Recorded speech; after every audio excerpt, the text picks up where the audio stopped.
Hello दोस्तों, मेरे channel सुख समृद्धि उपाय में आप सभी लोगों का हार्दिक स्वागत है।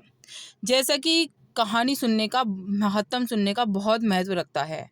किसी की व्रत की, त्योहार की, किसी की भी हम कथा सुनते हैं रोज, तो हमें उसकी बहुत ही ज़्यादा पुण्य की प्राप्ति होती है।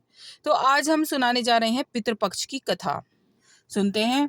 वीडियो उपयोगी लगे तो लाइक ज़रूर करिएगा, सब्सक्राइब ज़रूर करिएगा, जिससे आगे वीडियो मिलती रहे। पितृपक्ष की पौराणिक कथा के अनुसार जोगे तथा भोगे दो भाई थे। दोनों अलग अलग रहते थे।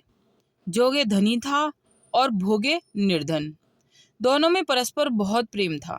जोगे की पत्नी को धन का अभिमान था, किंतु भोगे की पत्नी बड़ी सरल हृदय थी।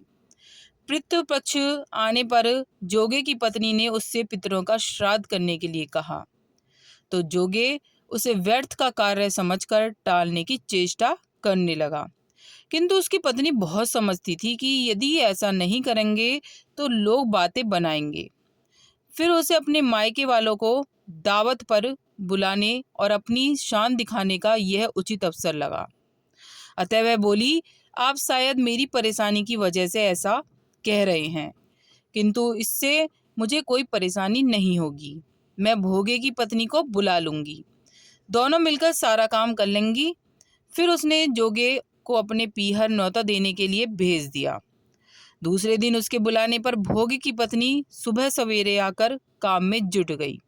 उसने रसोई तैयार कर दी, अनेक पकवान बनाए, फिर सभी काम निपटाकर अपने घर आ गई।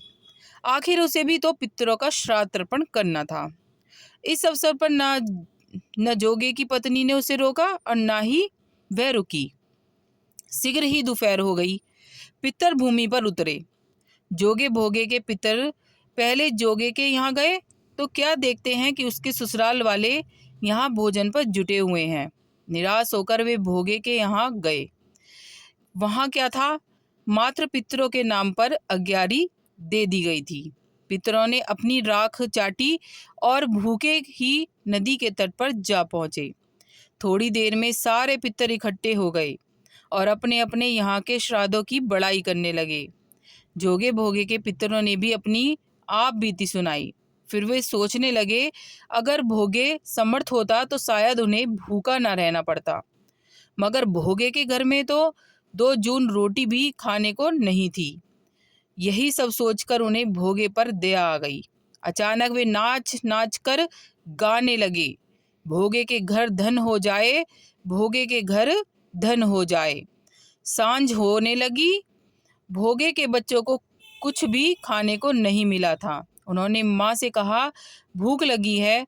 तब उन्हें टालने की गरज से भोगे की पत्नी ने कहा, जाओ, आंगन में हौदी औंधी रखी है, उसे जाकर खोल लो और जो कुछ मिले बांट कर खा लेना।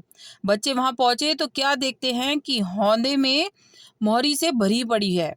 वे थोड़े दौड़े दौड़े माँ के पास पहुंचे और उन्हें सारी बात बताई।